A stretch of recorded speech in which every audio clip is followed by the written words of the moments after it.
Morning বন্ধুরা, আজকে শুরু করছি একটা নতুন রেসিপি নিয়ে আসছি বাঁধাকপির ঝোল। এটা আমার মা খুব করতো, খুব ভালো লাগে খেতে। তো এখানে একটা ছোট সাইজের বাঁধাকপি কেটে নিয়েছি। এটাকে না একটু সুতা দিয়ে বেঁধে নিয়েছি, যেহেতু এটা একটা বড়া করে করবো। তো এর জন্য ব্যাটার তৈরি করেছি হলো বেসন, একটু হলুদ আর একটু লবণ, একটু লঙ্কার গুঁড়া দিয়ে একটু জল দিয়ে এটা ব্যাটার তৈরি করেছি। এটার মধ্যে ডুবে এটা করবো।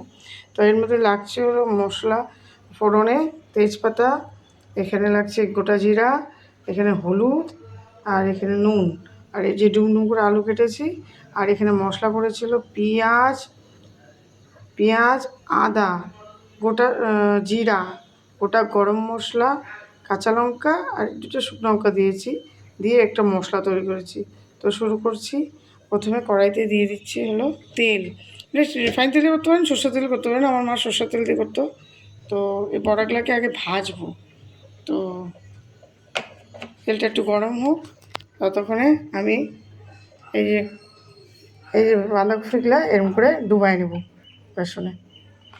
দেখেন, ডুবাই নিয়ে তেলটা একটু গরম হোক, তেলটা গরম হবে। এই যে আমি এখন ব্যাটারটা দিয়ে দিচ্ছি ওর মধ্যে ডুবাই। এই যে বড়াগুলো ভাজবো বেসনে করে, দেখবেন বন্ধুরা খুব ভালো লাগে খেতে। আমার মা করতো, এখন তো মা আর পারে না, তো অনেক বছর বানানো হয় না, আমি ভাবলাম বানাই। এটা দুটো করেই ভাজতে হবে, এখন লাল করে ভাজতে হবে।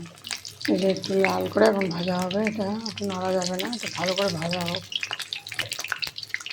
এই যে দেখেন, এক পাশটা আমি উল্টাই দিয়েছি, এটা ভাজা হবে, এখন লাল করে ভাজা হবে। এই যে নমস্কার বন্ধুরা, এই যে দেখেন এই যে বাঁধাকপি ভাজা হয়ে গেছে। এখন এই ভাজা তেলের মধ্যে আমি দিয়ে দিচ্ছি হলো গোটা জিরা আর তেজপাতা।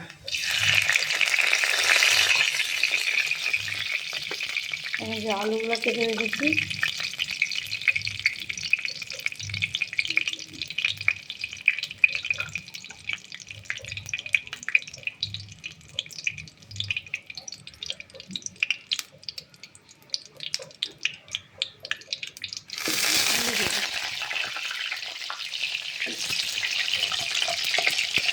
আলুটা লাল করে ভাজবো।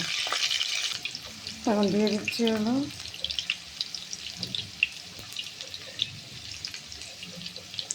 লবণ,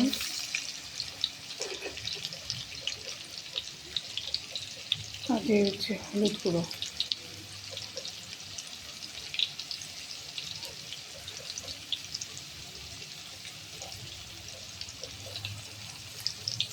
ভালো করে লাল করে এটাকে ভাজবো আলুগুলোকে। এই যে আলুগুলো ভাজা হয়ে গেছে, এখন মশলাটা দিয়ে দিলাম।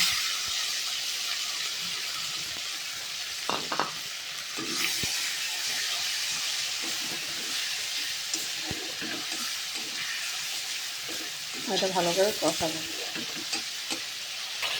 একটু দিলাম লঙ্কার গুঁড়া, একটু দিয়ে দিলাম হলো টমেটো, একটা ছোটো টমেটো দিয়ে দিলাম, দিয়ে এখন মশলাটাকে কষাবো।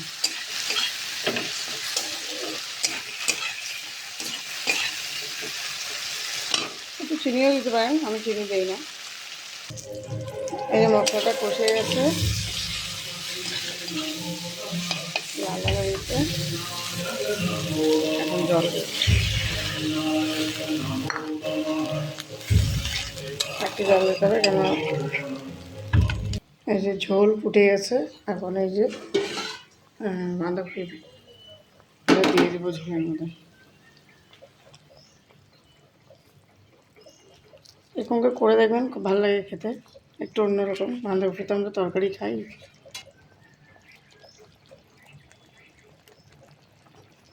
এটা ফুটবে।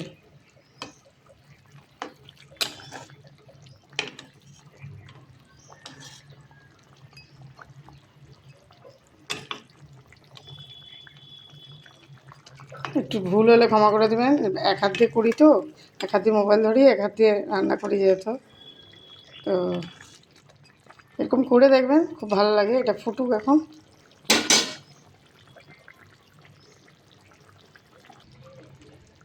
এই যে বন্ধুরা, বাঁধাকপির ঝোল তৈরি। তো কেমন লাগলো আপনারা কমেন্ট করে জানাবেন। ভালো থাকবেন, সুস্থ থাকবেন। আরও ভালো ভালো নতুন নতুন ভিডিও আনার চেষ্টা করব। তো আমার এই বাঁধাকপির ঝোল কেমন লাগলো আপনারা কমেন্ট করে জানাবেন। ধন্যবাদ একটু দিতে পারেন, আমার ছিল না তো এই জন্য দিতে পারিনি। তো এটুকুই, রাখছি, বাই বাই।